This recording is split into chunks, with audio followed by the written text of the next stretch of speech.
আসসালামু আলাইকুম।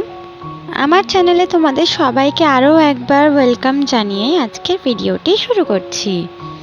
কাছে এবং দূরে যে যেখান থেকে আমার ভিডিওটি দেখছো, আশা করছি আল্লাহ তাআলার অশেষ রহমতে সবাই খুব ভালো আছো। আলহামদুলিল্লাহ, আমরাও অনেক ভালো আছি। তো এখানে 3 রকমের পাতা নিয়ে বসে পড়েছি। একটা ছিল তেলাকচু পাতা, আর একটা ছিল থালকুড়ি পাতা, আর এই যে ছোট ছোট পাতাটা দেখছো এটা হচ্ছে মিছরি পাতা। তো মিছরি পাতা সম্বন্ধে অনেকেই হয়তো জানো বা অনেকেই হয়তো জানো না। তো এই যে ছোট ছোট পাতাটা দেখালাম, লঙ্কা গাছের মতো দেখতে, বা যখন গাছটা হয়ে থাকবে দেখে মনে হবে পুরো লঙ্কা গাছ, কিন্তু ওটা হচ্ছে এক ধরনের মিছরি পাতার। ওর যে ফলটা রয়েছে ধনের মতো, মানে ধনিয়া যেরকম হয় না গোটা গোটা, ঠিক সেই ধরনের ফল তোমরা দেখতে পাবে। তো বুঝে নেবে এটা কিন্তু মিছরি পাতা। তো এই 3 ধরনের পাতাকে খুব ভালো করে থেতো করে নিচ্ছি। তোমরা ভাবছো এটা থেতো কেন করছি, বলছি আগে তোমরা জানতে পারবে। তো এটাকে থেতো করে ভালো করে রস বার করে নিলাম। নিয়ে আমরা যে মানে হেতে করে ওষুধ খাই ডালাতে করে বা কাপাতে করে, তার কিন্তু 2.5 ml পরিমাণ আমি এখানে পাতার রসটা নিয়ে নিচ্ছি। আর এটা কিন্তু আমার পুচকিকে খাওয়াবো। তো মোটামুটি আমার থেকে হয়েছে কি কী জন্য হয়েছে বলতে পারবো না, তবে মোটামুটি কদিন যাব তো পেটটা খুবই গরম হয়েছে, সে কারণে একটু আমেশার মতো পটি করছে। তো ভাবলাম, তো থালকুড়ি পাতা তো আমেশার জন্য একদমই সেরা, তার উপকারের কোনো শেষ নেই, তার গুণাগুণেরও কোনো শেষ নেই। তো তার সাথে তেলাকচু পাতা আর মিছরি পাতাও কিন্তু ঠান্ডা। তো এই জন্য আমি ভাবলাম যে ওকে খাইয়ে দিলে কিন্তু একদমই সুস্থ হয়ে যাবে। তো তোমরা বিশ্বাস করবে না, এটা আমি 2 দিন ওকে 2বার করে খাওয়ানোর পরে একেবারে সুস্থ হয়ে গেছে। তো তোমাদেরও বাচ্চা যদি এরকম কোনো সমস্যা হয়, সবথেকে বড় কথা ও কিন্তু উপর হয়ে শোয়, যে কারণে ওর পেটটা আরও বেশি বেশি গরম হয়। তো মোটামুটি সে কারণে একটু আমেশার মতো পটি আমি দেখলাম বলে ঝট করে এই পাতা 3টে থেতো করে একটু রস বার করে সকালে এবং বিকেলে 2বার আমি ওকে খাইয়ে দিলাম। তো তোমরাও এটা করতে পারো, বেশ কাজে দেবে। শুধু তোমাদের কাছে মিছরি পাতা তেলাকচু পাতা না থাকে, শুধু থালকুড়ি পাতা দিলেও হবে। তো এটা বেশ কাজে আসে। আর এই যে দেখো, আমার বাবু এখন সকালবেলা ঘুম থেকে উঠেছে, ওকে খাইয়ে দিলাম। তো খাইয়ে দেওয়ার পর রান্না করতে যাব, সেই সময় কিন্তু আমার এক চাচাতো শাশুড়ি মা এসেছিলেন, মানে আমার শাশুড়ি মায়ের এক যা সম্পর্কে হন। তো মোটামুটি আমাদেরও শাশুড়ি মায়ের হয়, মানে কাকি শাশুড়ি সম্পর্কে হয়। তো তিনি এখন কাঁঠাল দিতে এসেছিলেন, তো কাঁঠাল দিয়ে গেলেন। তো সেই কাঁঠালটা আমি এখন একটা কন্টেনারে তুলে নিচ্ছি। তো মোটামুটি ভাবলাম তোমাদের সাথে একটু শেয়ার করা যাক। তো আজকে রান্না করব হচ্ছে এটা হচ্ছে মোচা। কালকে বাপের বাড়ি গিয়েছিলাম, মা একটা মোচা দিয়েছিলেন। তো সেই মোচাটা মা সকালবেলায় বেছে নিয়েছেন। তো আমি সেটা শ্যুট করতে পারলাম না, যেহেতু আমি অন্য কাজে ব্যস্ত ছিলাম, ফলে শ্যুট করার মতো সময় আর হয়নি। তো মোচাটা আমি কিভাবে রান্না করছি তোমাদের সাথে একটু শেয়ার করা যাক। তো মোচা সিম্পলি আমরা যেভাবে কেটে থাকি বেছে থাকি সেভাবে বেছে নেবে, ভালো করে ধুয়ে নেবে। তো যদি মোচাটা যদি বড় হয় তাহলে কিন্তু নুন হলুদ দিয়ে সিদ্ধ করে পানি ফেলে দিতে হবে। আর যদি মোচাটা কাঁঠালি কলার বা ছোট কচি হয়ে থাকে তাহলে সেক্ষেত্রে দরকার নেই। তো যেহেতু এটা ছোট মোচা কাঁঠালি কলার, তো সেক্ষেত্রে আমি এখানে কোনো রকমের সিদ্ধ করে পানি ফেলে দিইনি। তো একসাথে করে সমস্ত কিছু আমি এখানে দিয়ে দিলাম মোচা, তার সাথে দিয়ে দিলাম রাতে ভিজিয়ে রাখা ছোলা, ছোট ছোট করে কেটে নেওয়া আলু আর মুসুরির ডাল, সেই সাথে দিয়ে দিচ্ছি একটা বড় সাইজের পেঁয়াজ কুচি, 3টে কাঁচা লঙ্কা চেরা, সেই সাথে দিয়ে দিচ্ছি আদা রসুনের পেস্ট 1 চামচের মতো, স্বাদ মতো নুনটা কিন্তু প্রথমে কমই দেবে, লাস্টে যদি প্রয়োজন পড়ে আবারও দিতে পারো। প্রথমে বেশি দিয়ে দিলে কিন্তু লাস্টে বেশি হয়ে গেলে তিতো হয়ে যাবে। তারপর দিয়ে দিলাম 1 চিমটে হলুদ গুঁড়ো, লঙ্কার গুঁড়ো, জিরে এবং ধনিয়া যেহেতু আমি একসাথেই গুঁড়ো করি, তো সেটা দিয়ে দিলাম। আর লাস্টে দিয়ে দেবো সরিষার তেল, দিয়ে খুব ভালোভাবে কিন্তু এটাকে আমি মাখিয়ে নেওয়ার পর এটাতে পরিমাণ মতো পানি দিয়ে, এটা বেশি কিছু করার দরকার নেই, 4 থেকে 5টা সিটি দিয়ে নেবে, নিয়ে তারপরে কিন্তু নাড়াচাড়া করে নামিয়ে নিলেই তৈরি।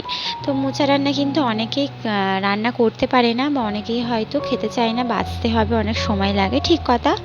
আমিও হয়তো খেতাম না, মা যেহেতু আছে মাই বেছে দিলেন, অনেকটা সময় সাপেক্ষ। তো মোটামুটি মা বাছার পরে আমার একটা সুবিধা হয়ে গেছে। তো এই যে দেখো, ঝটপট করে রান্নাটা আমি করে নিচ্ছি। তো যারা আমার এই চ্যানেলে নতুন এসেছো, আমাকে প্রথমবার দেখছো, অনুরোধ করবো আমার চ্যানেলটিকে সাবস্ক্রাইব করে বেল আইকনটা প্রেস করে দেবে।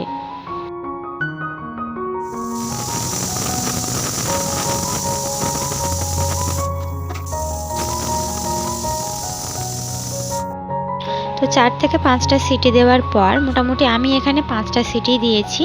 দেওয়ার পরে এখানে প্রেসার কুকারের ঢাকনাটা খুলে ভালো করে নাড়াচাড়া করে নিচ্ছি। নিয়ে ভালো করে প্রেসার কুকারটা ধুয়ে আমি হাঁড়ির মধ্যে এটাকে ঢেলে নিচ্ছি। নিয়ে একটুখানি প্রেসারে আমি যেহেতু পানি দিয়েছি তাই এটাকে একটু ফুটিয়ে নেব।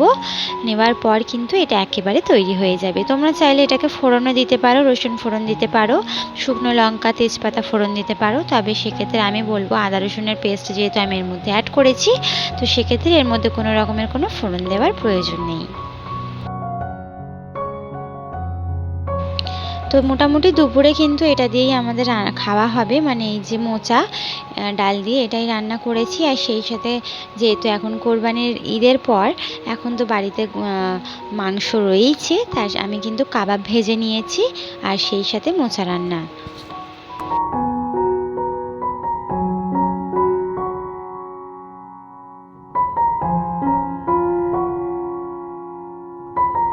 তো খাওয়া দাওয়া শেষ করে সন্ধ্যাবেলা চলে এসেছি। ঘরদোরের অবস্থা খুবই বেহাল, কারণ 2 দিন পর একদিন যখন রোদ্দুর বার হয় তখন 2 দিনের জমা কাপড় কিন্তু যখন আমরা রোদ্দুরে শুকাই একদিনে অনেকটা পরিমাণে কাপড় হয়। মানে বর্ষাকালে এটাই হয়, হয়তো 2 দিন রোদ্দুর হলো না, সেই 2 দিন কিন্তু ঘরে কাপড় দিয়ে দিয়ে একটা কেমন একটা ভিজে ভিজে থাকে। তারপর যখন রোদ্দুর বার হয় সেই রোদ্দুরে যখন আমরা সমস্ত রকমের কাপড় দিই সেই কাপড় কিন্তু অনেকগুলো একসাথে হয়ে যায়, হয় না এরকম?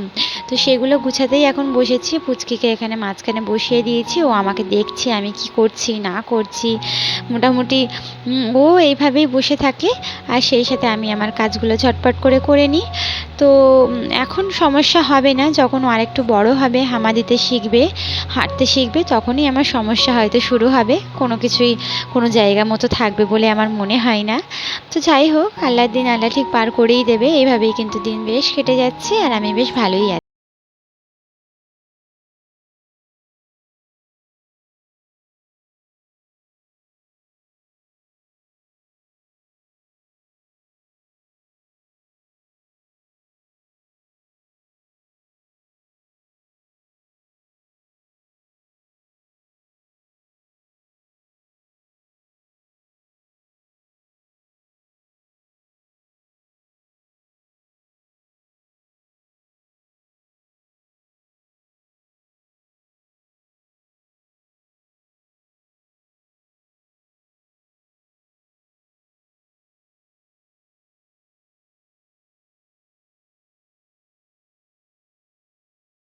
কাজ করতে করতে মিডিল পজিশনে আমার বাবু পটিও করে দিয়েছে, মানে আমি কাপড়গুলো গুছাচ্ছিলাম তার মধ্যে পটি করে দিয়েছে।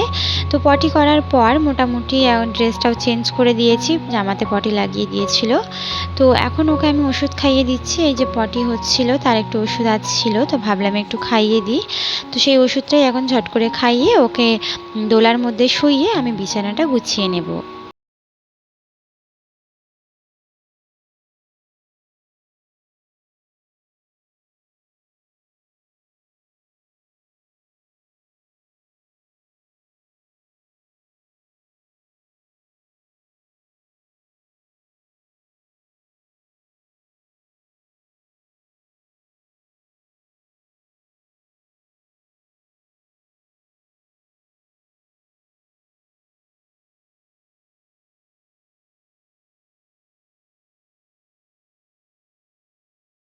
শোয়ানোর জন্য যদি আলাদা কোনো দোলা থাকে, দেখবে ঘরের বেড বিছানাটা কিন্তু অনেকটা পরিমাণে পরিষ্কার করে গুছিয়ে রাখা যায়। না হলে কিন্তু বেডের ওপরে সব কিছুই হলে কোনো কিছুই তুমি গুছিয়ে রাখতে পারবে না। তুমি যতবারই গুছাবে ততবারই অগোছালো হয়ে যাবে।